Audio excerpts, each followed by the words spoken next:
आता आपल्यासोबत आहे प्रियदर्शन जाधव सर. कसा आहे सर तुमचा मूड? भयंकर टेन्स्ड. कसा टेन्स्ड अशासाठी की आज प्रयोग साधारणतः 15-1 दिवसांनी आज प्रयोग आहे. अच्छा. त्यामुळे ती वाक्य आहेत. प्रयोग संपल्यानंतर मला संध्याकाळी 7ला मीरा रोडला शूटिंग आहे. संध्याकाळी 7 ते सकाळी 7 तिकडे 6 पानांचा मोनोलॉग आहे, तो पाठ करायचा आहे, त्याचं शूटिंग आहे. आणि माझा गुडघा जरा दुखतो, त्यामुळे तू इथे हात लावलास तर तू लक्षात येईल, मी नी पॅड लावून आलेलो, त्यामुळे पाय सांभाळून हे सगळं मला करायचं. पण प्रयोग आहे, कारण त्या दृष्टीने टेन्स आहे. कामाच्या बाकी ऍब्सोल्युटली फिट आहे. आम्हाला माहिती एवढं टेन्स असून पण स्टेजवर तू या इंटेन्सिटीला डबल करून ते ऑडियन्स जे येणार आहे त्यांना ते जस्टिस देणारच आहेस, त्याबद्दल काही वादच नाही. तर थोडंसं आम्हाला काय कॅरेक्टर, काय पात्र आहे या नाटकात तुझं, त्याच्याबद्दल सांगशील का? त्याचं नाव काय? या पात्राचं नाव आहे दुर्गेश. मुळात जेव्हा नीरजने हे नाटक लिहिलं होतं आणि जेव्हा त्याचं पहिलं वाचन झालं तेव्हा मला असं वाटतं की त्याच्या लेखनामुळे 99% काम पूर्ण झालं होतं. कॅरेक्टर त्याने 2D नाही, त्याने 3D लिहिलं होतं. खूप इंटरेस्टिंग त्याचे डिटेल्स किंवा ब्रीफ्स जे असतात, जे नटाला कधी कधी विचार करावे लागतात, कधी कधी दिग्दर्शकाबरोबर चर्चा करून ते ठरवावे लागतात, पण ते नीरजने पेपरवर लिहिले होते. तर दुर्गेश हा खूप देवधर्म करणारा, देव मानणारा किंवा भूत प्रेत आत्मा यामध्ये विश्वास ठेवणारा माणूस आहे. कारण तो तसा वाढलेला आहे आणि त्याच्या पूर्व आयुष्यात काही अशा घटना घडल्या आहेत की ज्यामुळे तो थोडासा, काय आपण म्हणू, थोडासा नाही, चांगलाच या अफेक्टेड म्हणता येणार नाही, चांगल्याच या गोष्टींची माहिती आणि इन्फॉर्मेशन ठेवून जगणारा माणूस आहे. मग नंतर एक लेअर असा येतो की त्याची आई स्वतः लोकांच्या अंगातलं भूत कळायची. सो ते त्याने बालपणापासून बघितलेलं, एक्सपोजर खूप जास्त आहे त्याला, या गोष्टीचं एक्सपोजर जास्त आहे असं म्हणायला हरकत नाही. पण कोर, मला असं वाटतं कोर हा आहे की तो मनाने चांगला माणूस आहे. हे सगळं येत असून, म्हणजे काळी जादू करणी किंवा अशा पद्धतीची सगळी कामं आसपास त्यांनी पाहिलेली असल्यामुळे त्यात काही लोक विश्वास ठेवतात, काही लोक विश्वास ठेवत नाहीत, काही लोक त्याला फार अंधश्रद्धेचं कोटिंग देतात, काही लोक देत नाहीत.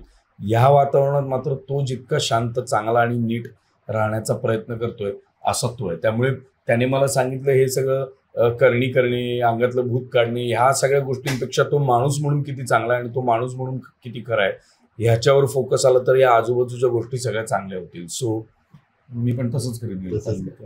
हा दुर्गेश कोकणातला आहे का? म्हणजे नाही, हा दुर्गेश वाईतला आहे. आणि त्यामुळे मला वाई आणि किंवा सातारा किंवा थोडक्यात सातारा किंवा पश्चिम महाराष्ट्राची भाषा ह्याचं मला कधीच बर्डन आलं नाही. तर मी स्वतः कोल्हापूरचा आहे. अर्थात कोल्हापुरी भाषा वेगळी आणि साताराकडची भाषा, सातारी भाषा सुद्धा थोडीशी वेगळी आहे. आणि सातारा असं म्हणताना सुद्धा तो बऱ्यापैकी शहरात पण वाढलेला आहे. म्हणजे तो, त्याचा जन्म जरी सातारा वाई या भागात झालेला असला तरी तो पुण्यात कुठेतरी वाढलेला असेल तर त्याचा बोलण्याचा पट्टा हा साधारणतः पुणे, मुळशी किंवा त्या आजूबाजूच्या सगळ्या भागातला असं आमच्या चर्चेत डिसाईड झाला. आणि मग एक गोष्टी आम्ही करत गेलो.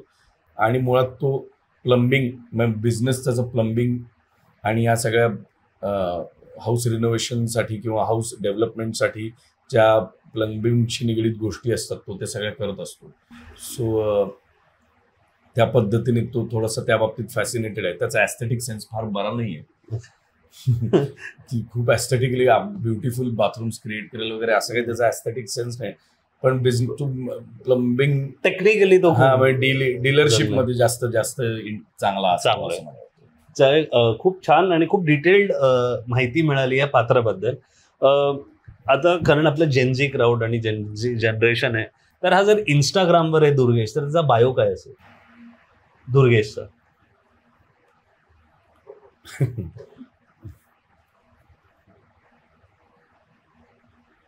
I am a plumber, nobody can block me. Very nice.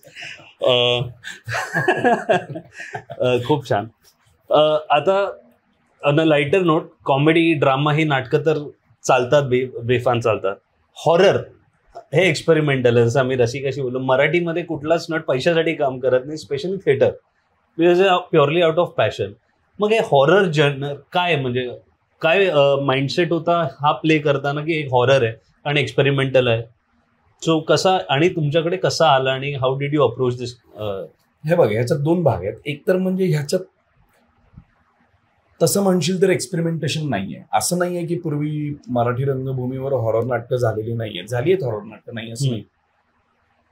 मला असं वाटतं ह्याचा भाग थोडासा वेगळा आहे की विथ हॉरर ही थोडीशी कॉमेडी सुद्धा आहे. ओके. सो ऍक्च्युली मग हॉरर आहे, मी हे अजिबात असं म्हणत नाही की मी मान्य करणार नाही की हे हॉरर नाही आहे, हे हॉरर नाटकच आहे.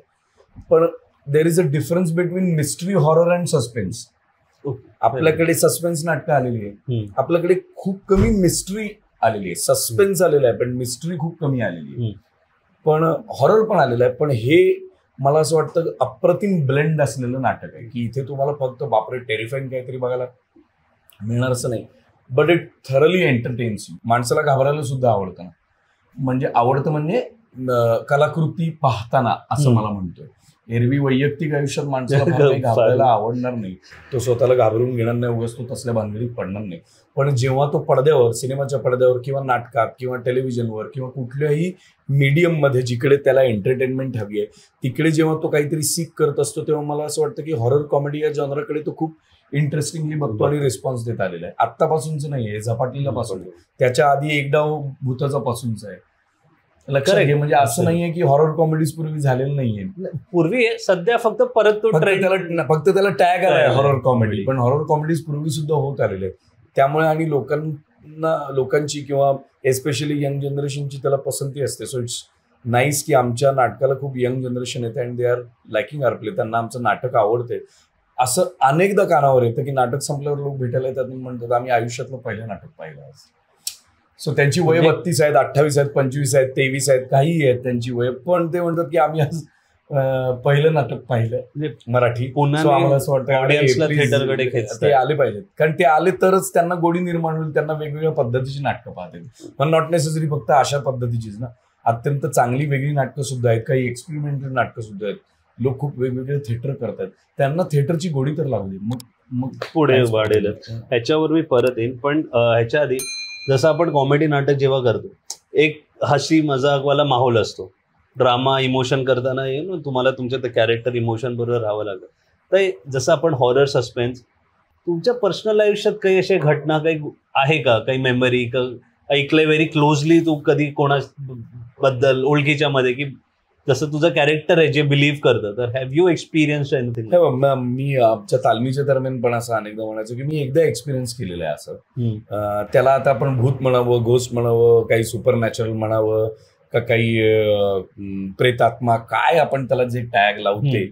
पण मी दादरहून ठाण्याला बाईकवर निघालो होतो रात्री 2-2:30 वाजता, आणि असेच पाऊस संपला होता, जुलै ऑगस्टचा काळ होता. मी रात्री एडिट करायचो घडले बिघडले नावाची सिरियल, आणि ती त्याचा एपिसोड एडिट करून मी निघालो 2:30-3च्या दरम्यान.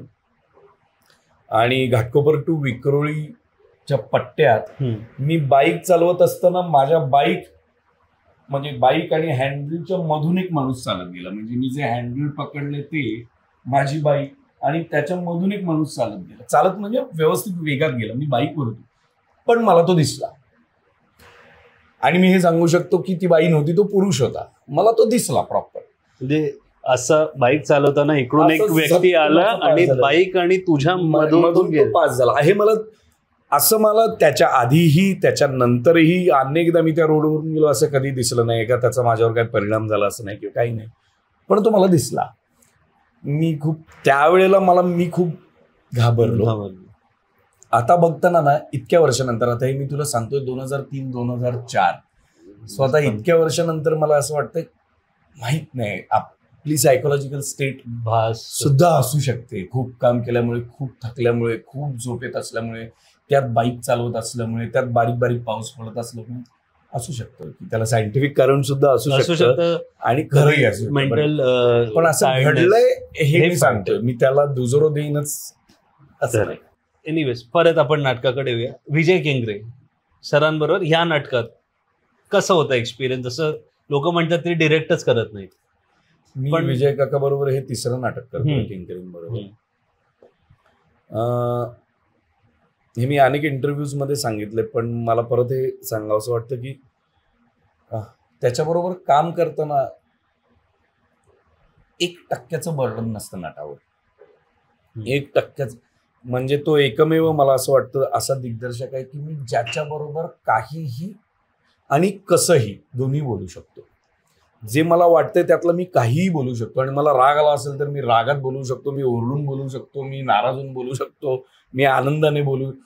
तो मध्ये काही आडपडदा ठेवत नाही. त्याचा सगळ्यात मोठा भाग आहे तो इज अ गुड लिस्नर, की तो साधारणतः समजतो नटाची मेंटल स्टेट, की हे असं का होतं आणि असं का होत नाही. आणि तो खूप स्पेस देतो, वाटेल ते करण्याची मुभा देतो. तो कधीही अडवत नाही. शेवटच्या दिवसात कदाचित तो असं सांगू शकेल की नाही हे नको, हे कर किंवा हे नको. पण स्वातंत्र्य फार महत्वाचं आहे.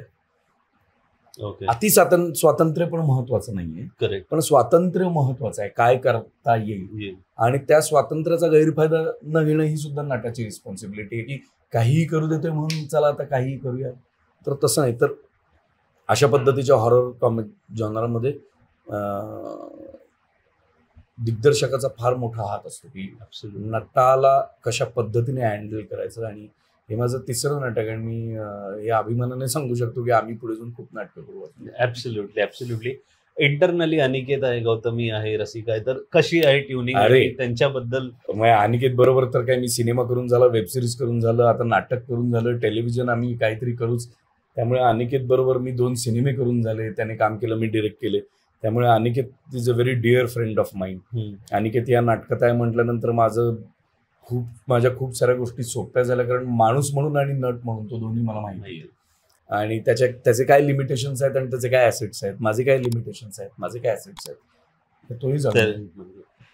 ते रसिका बरोबर मी काटाकीर नावाच्या फिल्ममध्ये नुकती मी डिरेक्ट केली, त्यात तिने काम केलंय. आम्ही अनिकेत, मी आणि रसिका एका वेगळ्या सिनेमात होतो. त्यामुळे आमचं ट्युनिंग एकदम मस्त होतं. गौतमी बरोबर हे माझं पहिलं काम आहे and I am thoroughly enjoying it. Rasika, Gautami दोघेही अत्यंत सिन्सिअर आहेत त्यांच्या कामाबाबतीत. नॉर्मली नट्यांकडे असं बघितलं जातं की मग थोडीशी मेल डॉमिनंट इंडस्ट्री असल्यामुळे जी आहे, नाही असं नाहीये. काय ऍक्ट्रेसेस, 2 ऍक्ट्रेसेस स्टेजवर आल्यावर फार काही होत नाही रे असं म्हटलं जायचं पूर्वी. 2 नट्या फार काही सीन होल्ड करू शकत नाही, असं नाही. दोघी अत्यंत फॅब्युलसली काम करतात, दोघी सिन्सिअरली काम करतात. दोघींची ऍक्टर्स म्हणून रेंज अत्यंत जबरदस्त आहे. दोघी उत्तम गाऊ शकतात, दोघी उत्तम परफॉर्म करू शकतात, दोघी उत्तम नाचू शकतात. आणि द ग्रेटेस्ट थिंग इज आज त्यांच्याकडे टेलिव्हिजन आणि सिनेमांच्या इतक्या ऑफर्स असून सुद्धा they prefer to do a play. नाटक करायला त्या प्राधान्य देतात. ही सगळ्यात जबरदस्त गोष्ट आहे त्या दोघींची. खूप चांगलं. ट्रेंड जे चालू असतात, तर जसं नाटक आहे हा फॉर्म असा आहे की इकडे तुम्ही अडॅप्ट करू शकता. तर कुठले असे ट्रेंड्स आहेत जे तुम्ही परत, की आज काही चालू आहे सोशल मीडिया ट्रेंड, न्यूजमध्ये असेल काय, ते घेऊन तुम्ही प्रत्येक शो मध्ये काही ना काही चेंज करत असता का तुमचं एक फिक्स फॉर? ऍब्सोल्युटली नाही. हे नाटक ते नाही. अच्छा. हे नाटक काही इच्छा माझी पुरी करा नाही, किंवा हे नाटक फ्री फॉर्मचं नाटक नाही की करंट अफेअर्स घेऊन ओके त्यावर टीका टिप्पणी शेरेबाजी करा. टीका टिप्पणी नाही, बट रेफरन्स घेऊन. कारण कॅरेक्टर आहे, जसं तू बोला तुझं एक कॅरेक्टर आहे, तेवढं तर होतच, तसं काही नाही. पण त्याच not in terms of giving a perspective. नाही, पण ते तर तालमीतही होतं ना. ते तर तालमीतही होतं, असं काही नाही. ते तालमीतही त्या गोष्टी आम्ही तेवढं डायनॅमिक तुम्ही ठेवलेलं आहे. टाइम थर्ड टाइम बघताना पण काहीतरी अरे डेफिनेटली. आणि ते काय आहे ना ते सांगण्यात गंमत नाही, ते बघण्यात. म्हणजे जसं नाटकात माझं वाक्य आहे, भूत ही बघण्याची गोष्ट नाहीये, ती अनुभवण्याची गोष्ट आहे. तो अनुभव आल्यावरच तुम्हाला कळेल की काय मजेदार नाटक आहे ते. लास्ट प्रश्न आहे. रिसेंटली गीतांजली कुलकर्णी ज्या मोठ्या ऍक्ट्रेस आहेत त्यांनी सांगितलं की खूप कमी लोक मराठी प्ले बघतात. मराठी 1-2% लोक बघतात. तर कारण तुम्ही जसं बोलला, तुम्ही 3 नाटकं केली, तुम्ही ऍक्टर आहात, तुम्ही प्रेक्षक आहात, तुम्ही सगळं. तर इज इट ट्रू? म्हणजे I am not looking for controversy, but is a general curiosity की हे खरं आहे का? नाही ना. तुम्ही कसं आहे, तिच्या स्टेटमेंट मधली एक छोटीशी गोष्ट तुम्ही लक्षात घेतली पाहिजे. ती जेव्हा म्हणते की इतक्या कमी % मध्ये लोक नाटक बघतात, तेव्हा तुम्ही माणसं किती पकडता. तुम्ही अखंड महाराष्ट्र पाहिलात तर मराठी सिनेमाची पण तशीच हे आहे ना, की ज्या रेशिओ मध्ये सिनेमा पाहायला गेला पाहिजे त्या रेशिओ मध्ये सिनेमा पाहिला जात नाही, ज्या रेशिओ मध्ये नाटक पाहिलं जायला पाहिजे त्या रेशिओ मध्ये नाटक पाहिलं जात नाही. कारण नाटक तिथपर्यंत पोहोचत नाही. नाटकही पोचलं पाहिजे. मला एखादी गोष्ट बघावीशी वाटते किंवा मला एखाद्या गोष्टीची गोडी लागते ती जेव्हा ऍक्सेस मला मिळतो त्या गोष्टीचा, तेव्हाच मी ती एन्जॉय करू लागतो. मला काहीतरी फॅब्युलस बघितल्याचा आनंद मिळतो, किंवा काहीतरी उत्तम वाचल्याचा मला आनंद मिळतो, उत्तम पाहिल्याचा आनंद मिळतो, उत्तम काहीतरी कॉन्सर्ट पाहिल्याचा आनंद मिळतो, वेगवेगळ्या पद्धतीचा. ते जोवर मी पाहतच नाही तोवर मला मिळणार नाही. मग मोठ्या शहरातलं ठीक आहे, पण छोट्या शहरातल्या लोकांना असं काही ऍक्सेस नाही ना, त्यांच्यापर्यंत नाटक पोहोचलं पाहिजे. तर ते चालेल. फक्त आता आमच्या मराठी मूड चॅनलच्या प्रेक्षकांना एक की हे नाटक येऊन बघण्यासाठी एक मेसेज आणि सबस्क्राईब करा म्हणून. नमस्कार. मराठी मूड या यूट्यूब चॅनलवर मी प्रियदर्शन जाधव तुम्हाला सगळ्यांना आवाहन करतो, रिक्वेस्ट करतो, विनंती करतो की या चॅनलला लाईक करा, शेअर करा, सबस्क्राईब करा, तरच हा एपिसोड तुम्ही पाहू शकाल. आमचं नाटक आहे 2:22 उत्तम चालू आहे आमचं नाटक. सगळ्या तरुण प्रेक्षकांना, यंगस्टर्सना, कॉलेज गोईंग स्टुडंट्सना सगळ्यांना विनंती करतो की कृपया आमच्या या नाटकाला या आणि आनंद घ्या आमच्या नाटकाचा. थँक्यू.